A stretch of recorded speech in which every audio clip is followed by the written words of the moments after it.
Hey beauties, welcome back to my channel. Today I'm going to be playing in the brand new Melt Blueprint stack right here. I'm going to show you guys this look, give you guys all the information, and then as always, I will give you guys my thoughts on it at the end. If you're noticing that my voice sounds a little off, I think I'm getting sick, so I'm sorry. I know I sound like a little nasally or whatever. I can't help it. I've taken everything. It's just, you know, Tennessee weather, you go from 60 to 12 degrees back and forth, snow and sunshine.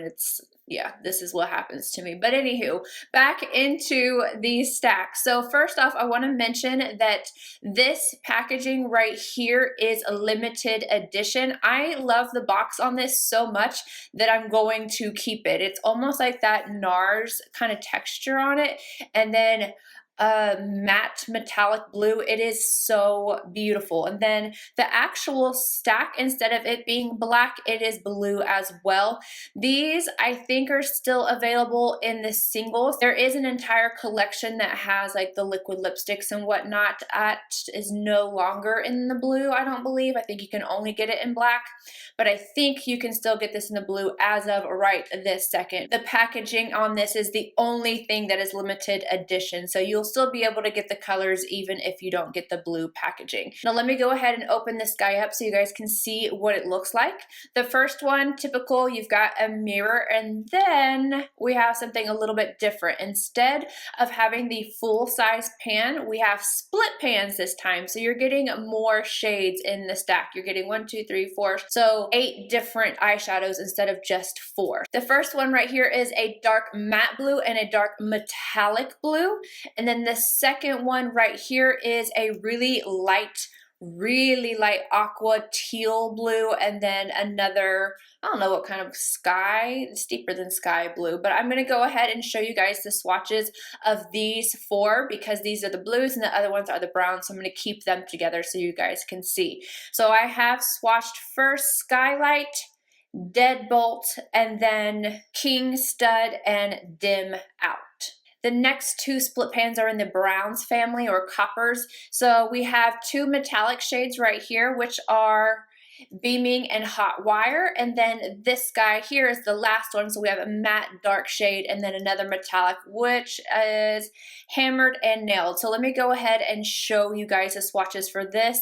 It's Beaming, Hot Wire, Hammered, and Nailed. The stack retails for $48 and you're getting 12.01 grams of product. So the biggest reason why I wanted to pick this up was because I was curious to see if this was the same formula as the other stacks, which I absolutely love.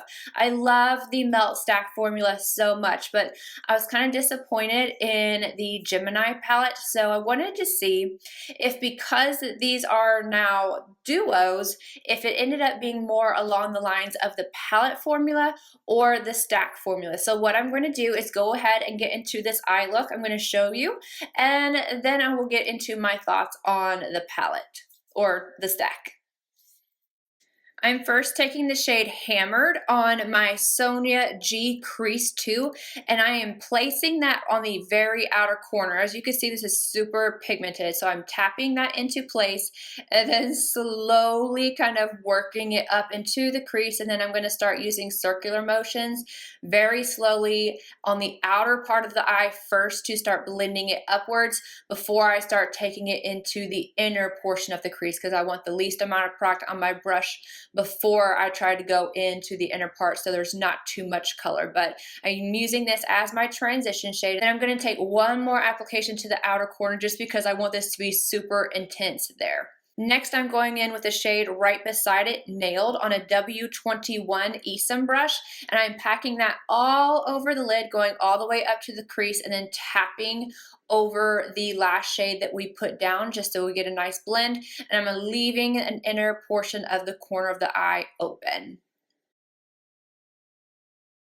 Now on a MAC 242, I'm taking Hot Wire and I'm placing that on the front portion of the inner corner. And again, just tapping over the last shade we did so that everything blends together really nicely. I'm going to wipe off that brush, the MAC 242, and go in with the shade right beside it called Beaming. And I'm going to highlight my brow arch with this shade. Then I'm going to go back in with the shade right beside it, Hot Wire, and I'm taking that on a Royal & Lane Nickel BOM 47. Picked up very little product, and I'm working this back and forth, back and forth, back and forth, because I don't want it to be too pigmented. And then I'm going back in with my MAC 242 and the shade I used for my brow arch, and I'm just highlighting that inner corner. Now it's time for the blue liner. So I'm taking that light blue on a MAC 210 and I'm using it wet with Fix Plus. I'm applying that to the front portion of my eye. I think that this would actually be better with some kind of glitter glue because of the size of the brush. I think it would just go on just a little bit smoother and less chunky. But today I'm just using it wet with MAC Fix Plus. Delium Tool 708 bent liner brush, and the shade right beside it, Deadbolt. Again, I'm using that shade wet, and I'm just kind of going to the center of the lid and blending it into the lighter blue. Kind of doing an ombre effect liner here. With the matte blue, I'm going to start shaping out my liner. So I'm taking that on a NARS number 47 and I'm going to shape out my wing, and then I'm going to take the same brush and the metallic blue right beside it and I'm going to use it wet to fill it in. And then that is this look. I'm going to go ahead and add on a pair of Kiss Ritzy lashes and Milk Boss liner to the top inner rim, and we are finished.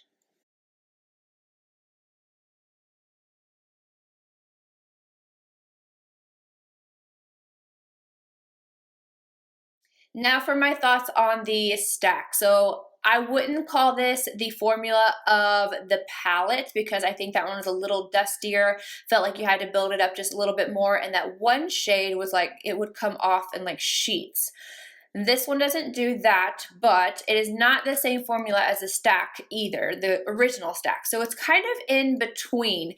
And I think there's some definite pros and cons to the, I keep wanting to call it a palette, to this stack. It's like it doesn't want to come out as stack. So the pros are, you saw that matte brown, this shade right here, super pigmented. I mean, ridiculously pigmented. I remember putting it on the eye and having to be really careful and blending it out. And it was like one application of that color. And I was able to get the color on the outer corner and then all the way into the crease, blending it up as my transition shade. Had no issues with patchiness or anything like that. And then I went back in and deepened it up just a little bit more. And like the pigment on that thing is insane. So that one was great. And then the shade that I used next, the shade right here, I was very impressed with how it went on my eye. I did get fallout. This palette has a ton of fallout, but I'm going to get into that. So using this shade with a flat brush went on well. I didn't use it wet or anything like that. I really liked that shade. And then as far as this one goes, I love this because it has like this peachiness to it that I think is really pretty and unique. I've really been in love with that slight peach hint in things lately, and that's definitely beautiful. And then this shade right here, again, really nice, went on the lid very effortlessly with a flat brush. Now let's talk about the blues. So I used this shade first to start off the inner portion of my liner, and I want you guys to see, hopefully, like this, it's very crumbly, and I didn't know if like right away, let me see. Okay, can you guys see that? It's very crumbly. So I definitely suggest if you're going to use a small brush or anything, going into the shade, and most of the shades actually, going back in and pressing it back with your finger just to make sure that you don't have loose shadows going everywhere. But I found this one, even like after I used it on my eye, I picked up a brush and I applied it to my hand to see what would happen. It blends out well. So it's a little chunky, but then when you blend it, it's really beautiful. But again, it is a little bit chunky. Now these two darker blues, I did not have as much of a problem with, and you can see how pigmented they are, like just swatch. They are absolutely stunning. I didn't find them to be as crumbly as this light blue right here. And then this matte blue, I definitely got some fallout when I was applying that as my liner. I don't know if you guys can see, but I tried so hard to go back in with more highlighter. I tried to bake a little bit more, tried wiping away, but I have a little bit of a blue shadow right here. So you are definitely going to want to do your makeup first if you decide to buy this stack and use it. Like, it is It's not kind of messy. It is really messy. So my determination is basically that some of these shades are a little too crumbly for my liking. I would suggest using a spray of some sort. Like I still was using a spray on that inner corner, but I think that the biggest problem with that was that I was using such a tiny brush. It digs at the product just a little bit more and it doesn't have a lot of brush to hold on to.